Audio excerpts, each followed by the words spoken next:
بسم الله الرحمن الرحيم.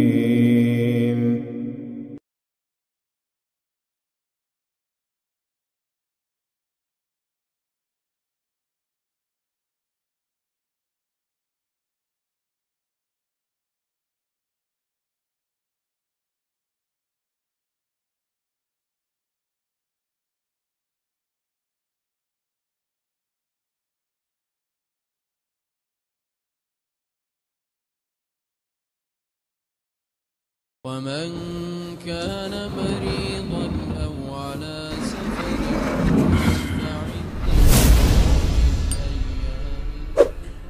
أعوذ بالله من الشيطان الرجيم. بسم الله الرحمن الرحيم. الحمد لله رب العالمين، وصلى الله وسلم على نبينا محمد وعلى آله وأصحابه ومن تبعهم بإحسان إلى يوم الدين. وبعد، قال رسول الله صلى الله عليه وسلم، وكما قال ابن القيم رحمه الله في كتابه وزاد المعاد: وأصدق الحديث كتاب الله، وخير الهدي هدي محمد صلى الله عليه وسلم، وشر الأمور محدثاتها، وكل بدعة ضلالة، وكل ضلالة في النار. أما بعد، Assalamu alaikum warahmatullahi wabarakatuh. Bagong lahat, tayo magsimula sa pagdakila at pagsambit sa ngalan ni Allah subhanahu wa ta'ala. Tayo nabibigay po guys sa kanyang hunisugo na si Muhammad, na ang pagpapala ni Allah sa kanyang kapayapaan, sa kanyang kapamilya, sa kanyang kapanalig, at sino naman ang nagsisunod sa kanya at magsisunod pa hanggang sa huling araw. Tunay na sinabi ng Propeta Muhammad na ang pagpapala ni Allah sa mga kapayapaan, tulad ng tinuring ni Imam Ibn Qayyim sa kanyang aklat na Zadul Ma'ad. Ang pinakamainam na salaysay ang aklat ni Allah, at ang pinakamainam na gabay, ang gabay ni Propeta Muhammad na ang pagpapala ni Allah sa mga kanyang kapayapaan. Ang pinakamalalang bagay nagmula sa sabi-sabi, at lahat ng sabi-sabi ay imbento, at lahat ng imbento ay kaligawan, at lahat ng mga ligaw ay ihulog ni Allah sa apoy ng impyerno. Nawa ay ilayo tayo ni Allah patungkol dito. Tayo po ay nasa paksa pa rin ng Ramadan series, at tayo ay pumasok na sa bab o paksa ng Salatul Tarawih. At inshallah, ito ang huling bahagi ng pagtalakay natin sa Salatul Tarawih. At biidnillahi ta'ala, sa kapahintulutan ni Allah subhanahu wa ta'ala, itatalakay naman natin ang Qiyamul Layl na sinasagawa sa huling 10 gabi ng Ramadan. Biidnillahi ta'ala, kung tayo pahintulutan ni Allah subhanahu wa ta'ala. Tayo nalagot sa paksa katungkol dun sa kung meron ba eksaktong bilang yung Salatul Tarawih. Kasi alam natin na ayon nga kay Sheikh Saleh Al-Uthaymin rahimahullah, no, may mga tao na masyadong syad o mahigpit, no, patungkol sa bagay na ito, at masyado nilang pinupulaan, o kaya ay pinipintasan, o kaya yung iba naman ay binabansagan, o kaya ay sinasabihan na sila ay nagkakamali, no? Ang bagay na kanilang ginagawa sa sobra sa 11 ay mga bagay na pasobra o hindi sunna o kabaliktaran o talikod sa sunna na iniwan ni Propeta Muhammad sallallahu alaihi wasallam.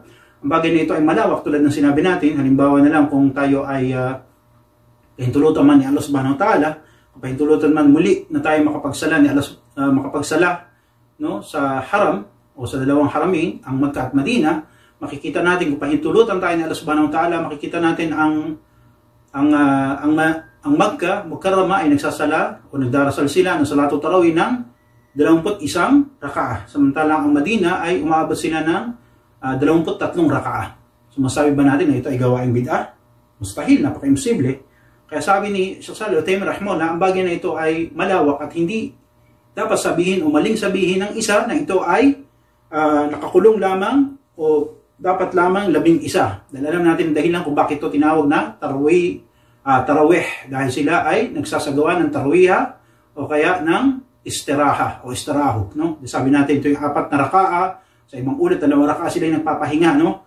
Sabi natin na ito ay pinararami ang bilang ng mga rakaat. Sino ang gumawa nito? Ang mga tabi'in, no? Sabi natin ang mga sumunod na henerasyon after ang mga sahaba radhiyallahu anhum, at ito ay pinarami nila sa kadahilanan na pinaiiksi nila yung pagbasa ng mga surah sa Quran o ayat sa Quran para ito ay maging madali sa sa mga tao. At ganoon naman ay pinahaba rin nito para masakop nila yung gabi na kung saan ay makuha nila yung dakilang gantimpala ng pagtataguyod ng Salatul Tarawih.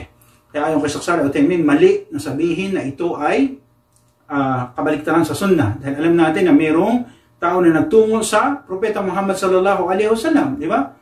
Tinanong ng isang sahaba ang Propeta Muhammad sallallahu alaihi wasallam, at alam natin na sinabi ng Propeta Muhammad sallallahu alaihi wasallam, nang tanongin siya kung paano gawin ang Salatul Tarawih.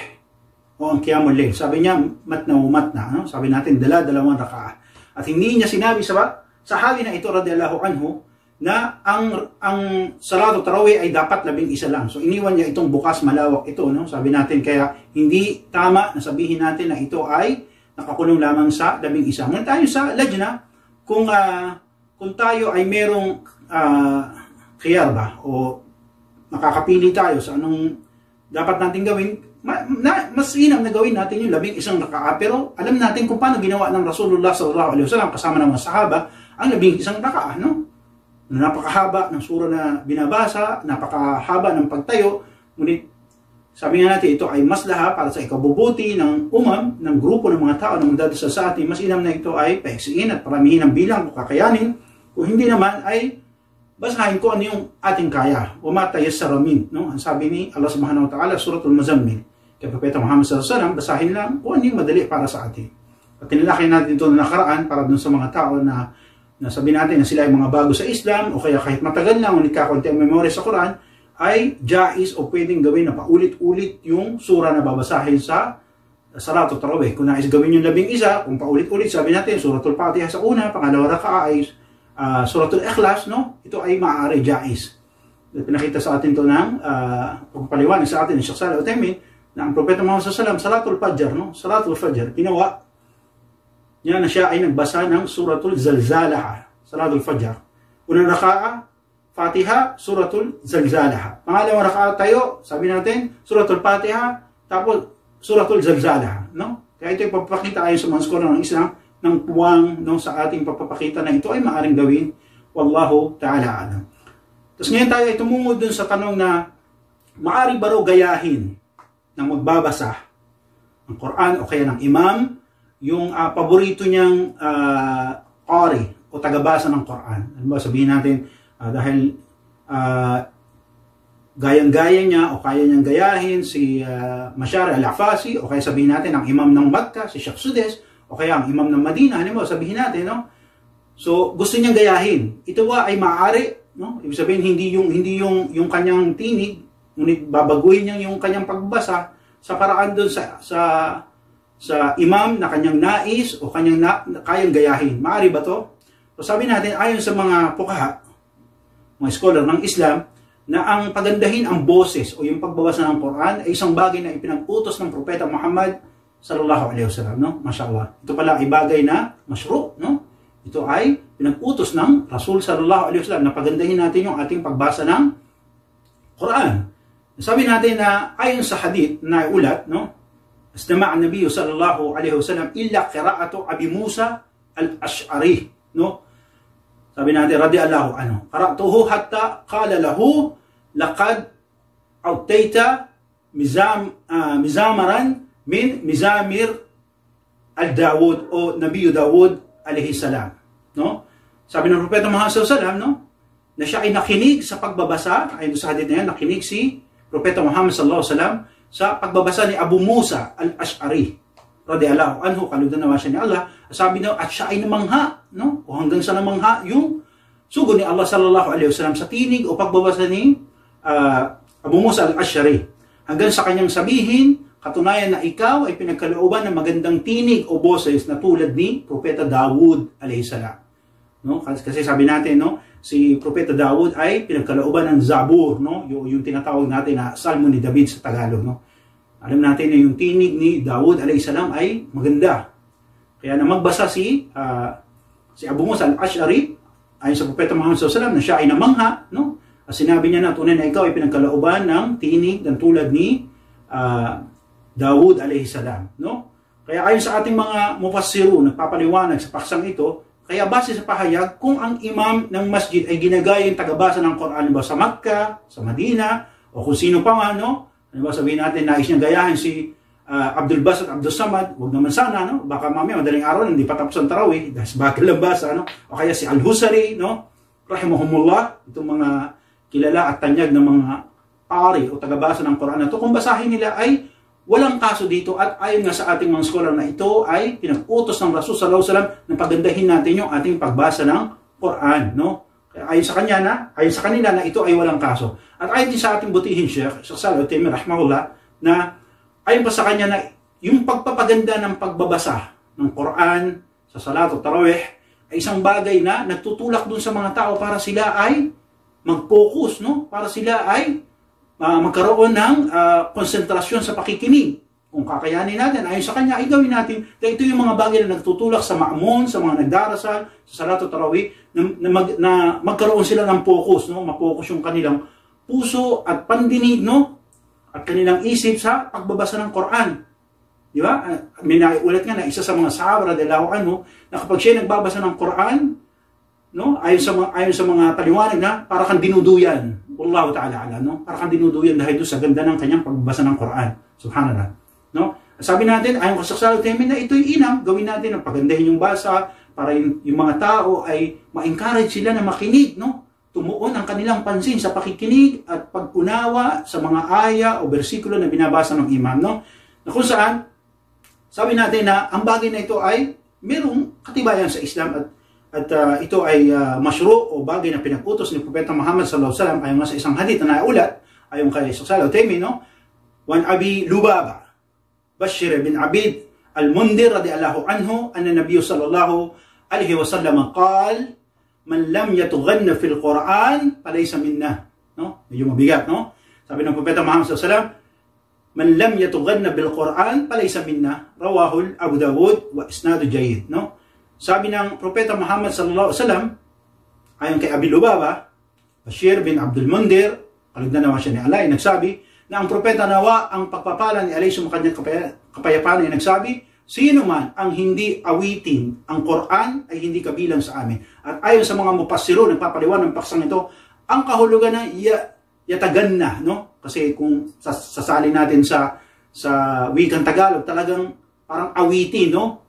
Awitin yung ibig sabihin ayon sa kanila na pagandahin yung pagbasa ng Quran. Ito ang maanan nito, no? Alam yataganna, no? Sino daw hindi awitin yung Quran, ibig sabihin ayon sa kanila ang maana, ang kahulugan nito ay kung sino ang hindi pagandahin ang pagbasa ng Quran, no? Ay hindi kabilang sa amin. Subhanallah, no? Medyo mabigat, no? Sabi ng Rasul sallallahu alaihi wasallam, kung hindi natin pagandahin yung ating tinig ng pagbabasa, ay hindi tayo kabilang sa kanya, no? Subhanallah, o hindi kabilang sa kanila. Wayad billah, no? Pero kung talaga namang sabihin natin na garal-garal yung ating tinig, no? Kahit anong ating sikap, ganun talaga yung ating tinig, no? Sabihin natin ang ating boss ay hindi naman ganung kaganda at husky yung ating boses, medyo paus-paus tayo, no? At inshallah tayo gaganti pala ni Allah subhanahu wa ta'ala ng 2 ulit dito, at ito ay naiulat din sa hadith, no? Sa ibang rawi, yung nagsisikap na bumasa ng Quran, siya nahihirapan siya, ay meron 2 gantimpala, subhanallah, no? Ngunit sabihin natin, ayon doon sa sinabi ng mga mupassiron ng papaliwan, no? Ayon din kay Sallallahu Alaihi na ang kahulugan ng yataganda, no? Yung pagandahin, pahusayin, no? Yung tinig, yung pagbabasa ng Quran, no?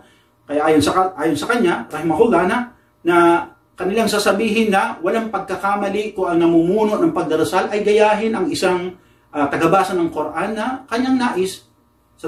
Ito ay sa layunin na pagandahin yung ating pagbabasa ng Quran sa pagsunod sa utos ni Propeta Muhammad sallallahu alaihi wasallam. Kaya ito ay jais, okay to. Kaya kung may sala tayo, nakita natin yung masjid, uy, kung magbasa parang si Sheikh Sudes, no? O kaya kung magbasa to parang si Abu Bakr Ash-Shatari, no? Hafidhahumullah, no? Ito ay walang kaso, no? Ito ay masyuro. Sabi natin, ito ay pinag-utos ni Propeta Muhammad sallallahu alaihi wasallam, no? Alam yatughanna bil Quran falaysa minna, no? Sino man na hindi awitin o pagandahin yung pagbasa ng Quran ay hindi kabilang sa kanila. Now, wallahu ta'ala alam. So, yung sunod na tanong na, ano daw yung pambabatas patungkol doon sa pagtigil halimbawa ng imam after na raka'a, no? O sabihin natin after ng 4 na raka'a o 2 raka'a, tapos siya ay nagdadaras, nagtuturo, no? Nagsasalita siya, no? Ano ba ang batas patungkol dito, no? Sabi natin, ang katanungan na to ay tinanong, no? Maaaring mapapansin niyo, lalo sa mga masajid o malalaking masjid, no? Sabi natin na ang mga imam ay nagdarasa ng 4 na raka'a, tapos in between, dahil nga sabi natin ito ay istaraho o kaya tarwiha, pagpapahinga, sa pagtigil nila panandali, sila nagbibigay ng mga ng maliit na nasiha o muhadara, sa loob halimbawa sabihin natin ng 5 minuto, 10 minuto, no? Kung paano man nila ito isagawa. Sabi natin, ang bagay ba na ito ay pinahintulutan? Pwede ba to? No? So, ang tanong na ito ay minsan na ipinarating kay Sheikh Jibril, no? Rahimahullah, no? Siya yung mauna, no? Sheikh Abdullah bin Jibril, no? Sabi natin. siya ay tinanong minsan patungkol sa paksa na ito. Ayon sa kanya na patungkol sa pagtuturo ng mga imam, ayon sa kanya, rahimahullah, no? At kaya mga daiya o mga ngaral na nagsasalita sa masjid after tumigil ng imam, no? Sa salat o tarawih, walang pagkakamali dito ayon sa kanya, no? Rahimahullah. Ngunit ayon sa kanya na mas inam na wag gawin to ng araw-araw, no? Wag gawin to ng araw-araw ayon kay Sheikh Jibrin. Kasi baka akalain ng mga tao na ito ay kabahagi ng tarawih, na kung saan ito ay magiging dahilan para pulaan nila, pintasan nila yung mga ibang masjid na hindi sila nagdadaras, hindi sila nagbibigay ng nasiha, no? Kasi ang bagay nito ay pinapayagan, ngunit ito ay hindi, sabihin natin na hindi pinag-utos sa atin, o kaya ito ay hindi haligi o bahagi ng salat o tarawih. Ngunit ito ay maaring gawin dahil ayon sa kanya, no? Ayon sa ating butihin, Sheikh rahimahullah, mas inam naman ito kaysa naman doon sa in-between ng pagtigil ng imam. Ang gagawin ng mga tao ay magkukwentuhan lang doon sa loob ng masjid, no? Magkukwentuhan sila ng mga makamundong bagay o kaya pag-uusapan nila yung mga walang kwentang bagay na isa namang bagay na pinagbabawal sa Islam, no? Na pag-usapan yung makamundong bagay sa loob ng masjid, no? Dahil ito ay tahanan ni Allah Subhanahu wa Ta'ala. Ang loob ng masjid ay lugar bilang pag-alala kay Allah Subhanahu wa Ta'ala, pagbabasa ng Quran, pagsasala, dhikr, o fi akhiri, o kaya yung sabi natin pagbibigay ng nasiha, o kaya sa isang tao na ay sumingi ng tulong, ay maaari rin, no? Ay sa mga pukaha. Kaya ang bagay na ito ay pinapahintulutan ayon sa kanila. At ayon pa kay Sheikh Jibrin rahimahullah, mas inam naman to kaysa naman sa istiraha o kaya istarahu o kaya sa tarwiha, sa pagtigil ng mga imam sa 4 na raka'a. Ang gagawin ng iba ay magsasagawa ng mga dhikr na bid'ah, no? Kasi maraming mga wayado bila, maraming mga adhkar na ginagawa ang mga Muslim, lalo sa ating kapanahunan sa akhirin, no? Subhanallah, sila ay nagsasagawa ng mga bid'ah na hindi naman nakatunayan sa Sharia.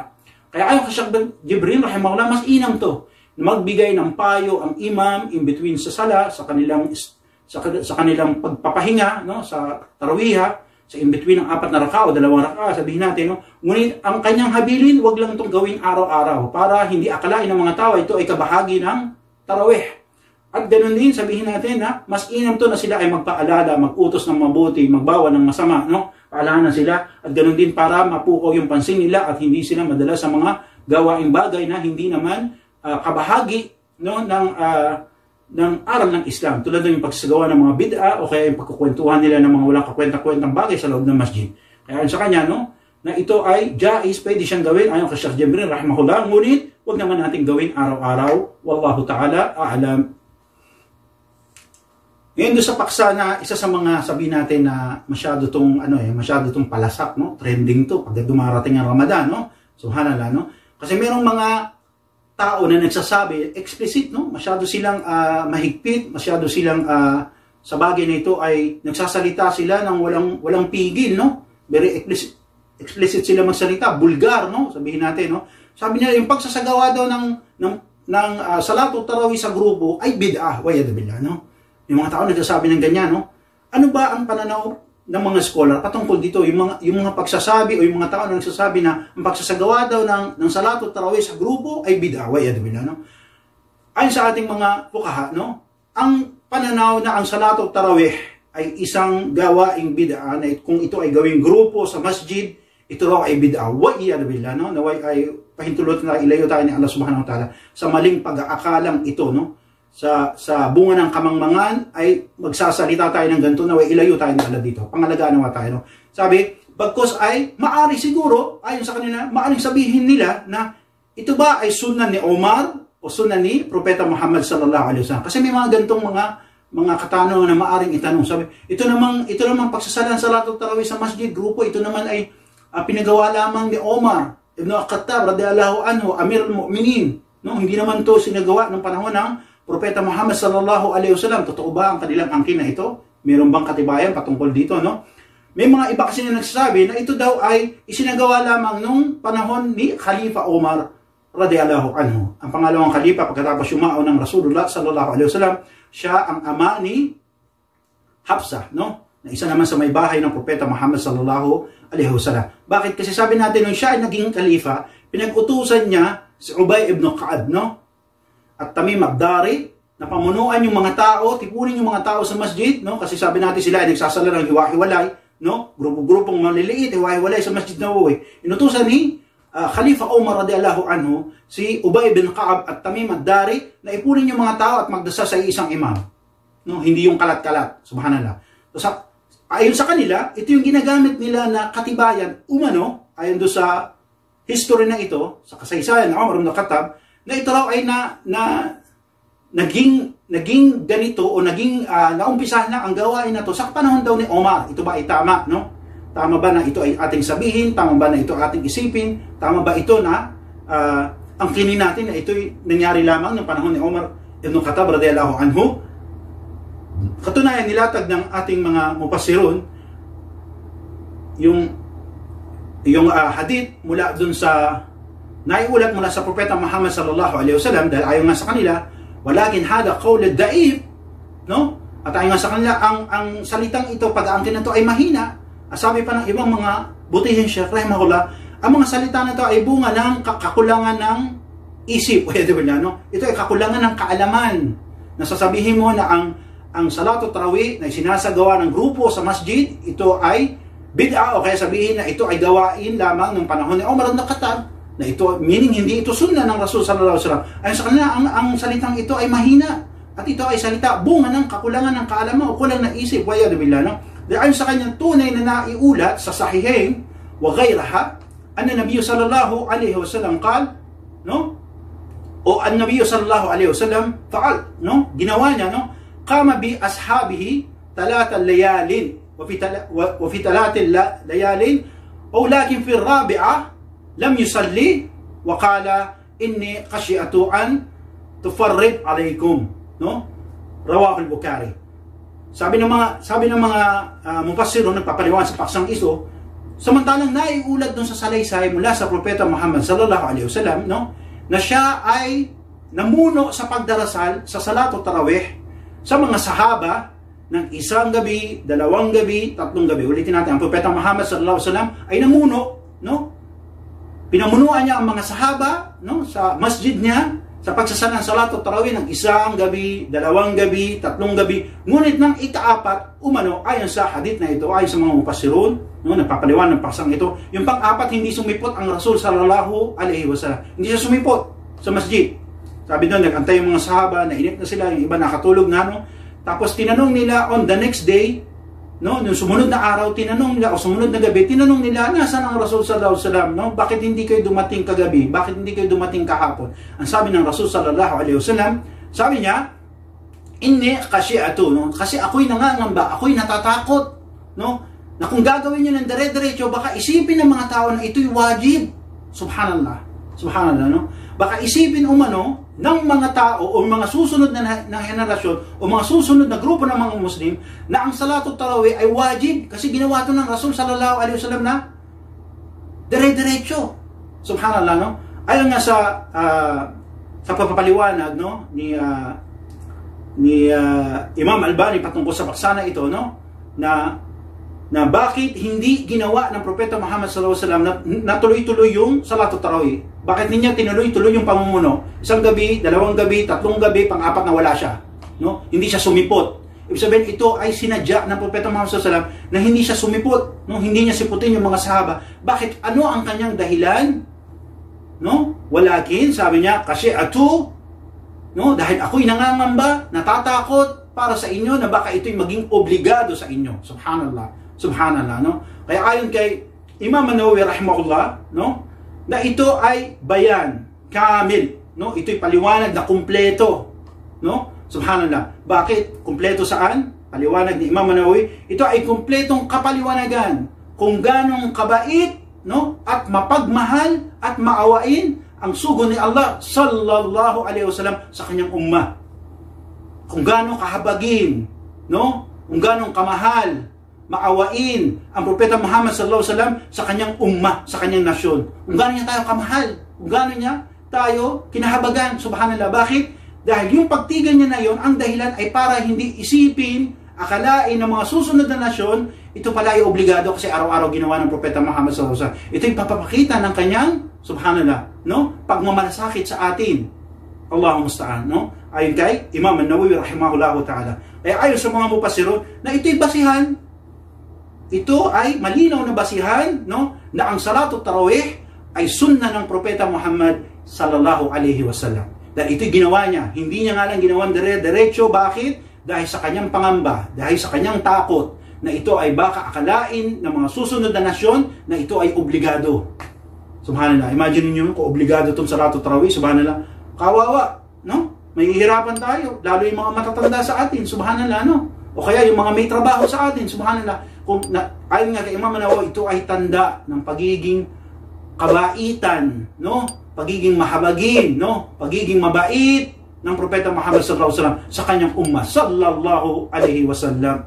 Kaya ito ay malinaw na katibayan na ito ay sunna ng Propeta Muhammad sallallahu alaihi wasallam, no? Ito ay ginawa niya, pinamunuan niya ang mga sahaba, indeed, pinamunuan niya sa pagsasagawa ng Salatul Tarawih. Hindi niya nga naman tinuloy-tuloy dahil bakit? Hindi niya tinuloy-tuloy. Bakit? Dahil ito ay pagpapakita niya ng kanyang pangamba, pagmamalasakit sa kanyang ummah na baka ito ay isipin, akalain ng mga tao na ito ay wajib.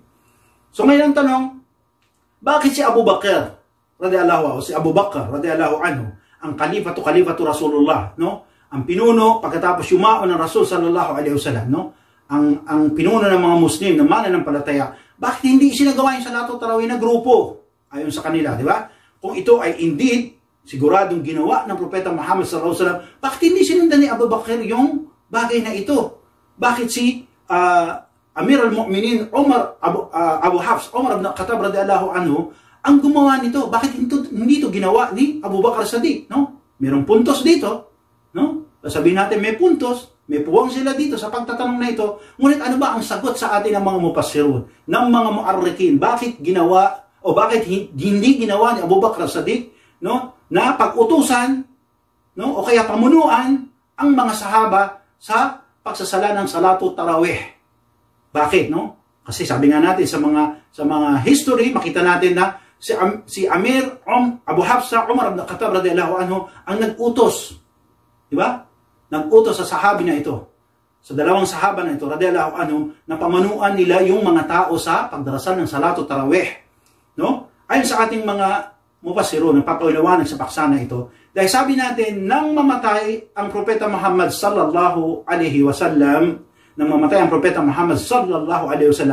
ang namuno, no, ang inappoint ng ummah, no, ng mga sahaba radhiyallahu anhu, na mamumuno after ng Propeta Muhammad sallallahu alaihi wasallam ay sino? Si Abu Bakr As-Siddiq. Si Abu Bakr As-Siddiq radhiyallahu anhu. Sabi natin, bago pa siya nakaupo, meron ng komosyon na nangyari sa Madina. Sabi natin, ang Propeta Muhammad sallallahu alaihi wasallam hindi nga agad na ilibing, di ba? Bakit? Dahil sa issue, sa paksa, no? Sabi natin, sa masail na hinahanap nila, sino ba talagang mamumuno? Subhanallah. At pagkatapos nun, alam natin na merong mga Muslim na nais magmurtad sa Yamama dahil ayaw na nilang magbigay ng zakah. Diba? Ito ang paliwanag ng mga pasirun. Sabi natin, pag upo ni Abu Bakr As-Siddiq, andito na yung komosyon, nagkakagulo ang mga Muslim kasi namatay ang Propeta Muhammad sallallahu alaihi wasallam. Ang mga taga-Yamama ngayon, sabihin natin, ito ay nasasakupan ng lugar ng Riyadh. No? May mga tao doon na ayaw na nila magbigay ng zakah. Bakit?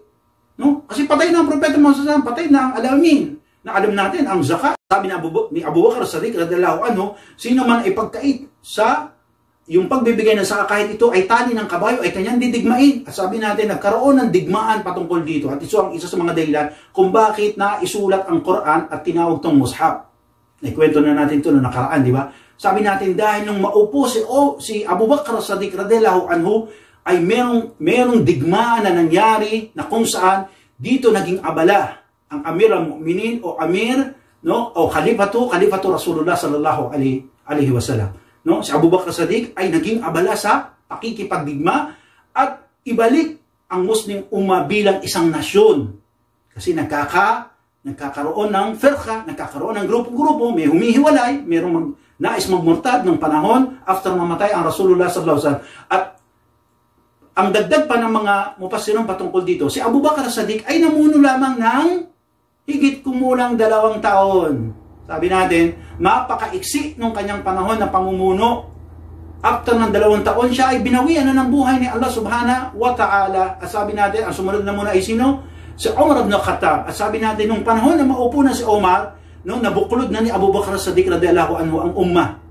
Kaya sabi noon, nang maupo si Umar ibn Khattab, no, radiyallahu anhu, ay ando na yung pagiging isa ng umma at nararamdaman nila yung pagbalik ng kapayapaan sa pamumuno o after ng pamumuno ni Abu Bakr as-Siddiq radiyallahu anhu. Kaya sabi natin, nung siya ay namuno na ayon sa mga mufassirun, ang ginawa lamang ni Umar ibn Khattab radiyallahu anhu, Amir al-Mu'minin, ay binuhay lamang niya yung sunna ng Propeta Muhammad sallallahu alaihi wasallam. Binuhay lamang niya, binalik lamang niya. Bakit? Kasi nga, nang mamatay ang Propeta Muhammad sallallahu alaihi wasallam at namuno si Abu Bakr as-Siddiq, ang khalifa at ang mga sahaba ay abala sa pakikipagdigma sa mga nais magmurtad sa Islam. Sabi natin, nandun ang meron pang tao na nag-aangkin na siya ay propeta. Ito ay dinigma ni Abu Bakr as-Siddiq radiyallahu anhu at sila ay pinagkalooban ng tagumpay ni Allah subhanahu wa ta'ala. Sabi natin, ang epekto nito, 70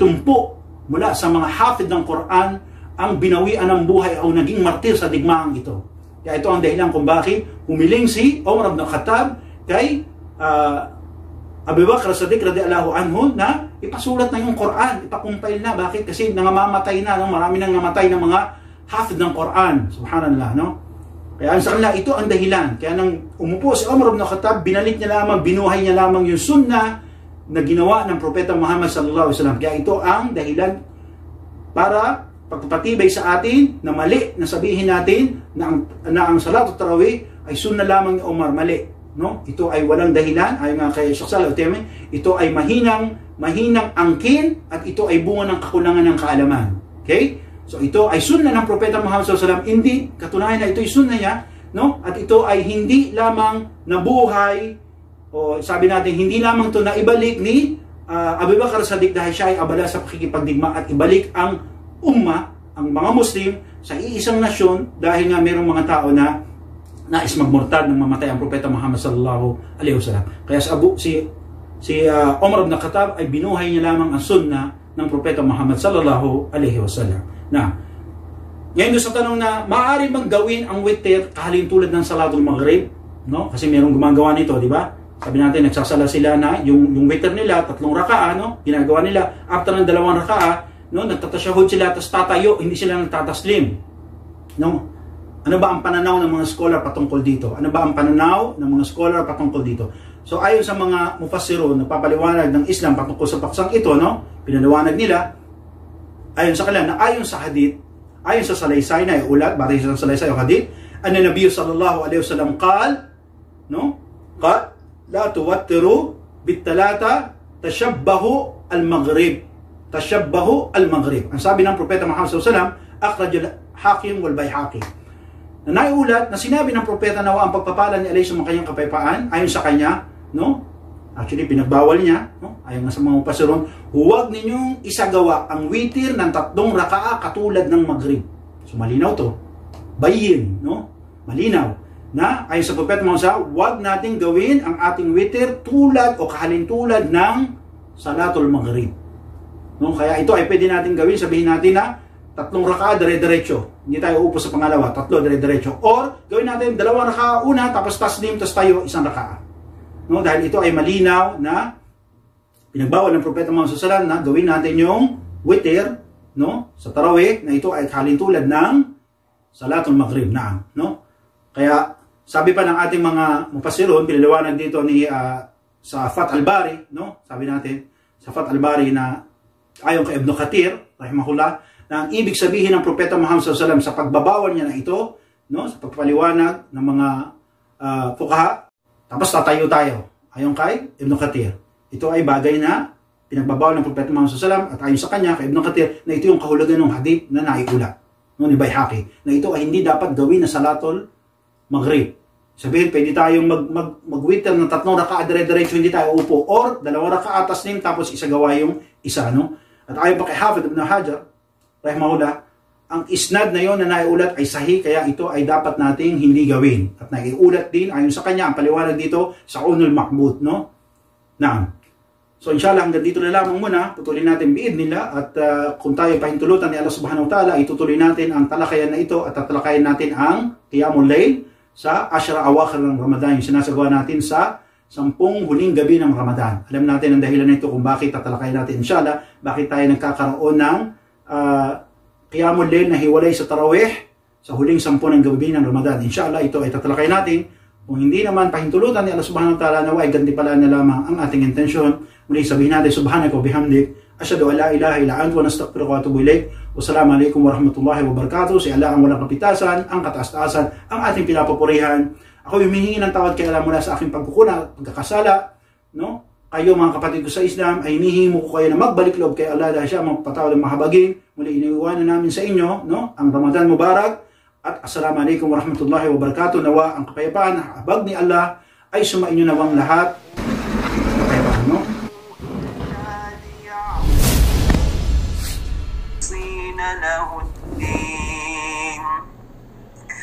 مخلصين له الدين حنفاء ويقيموا الصلاة ويؤتوا الزكاة وذلك دين القيمة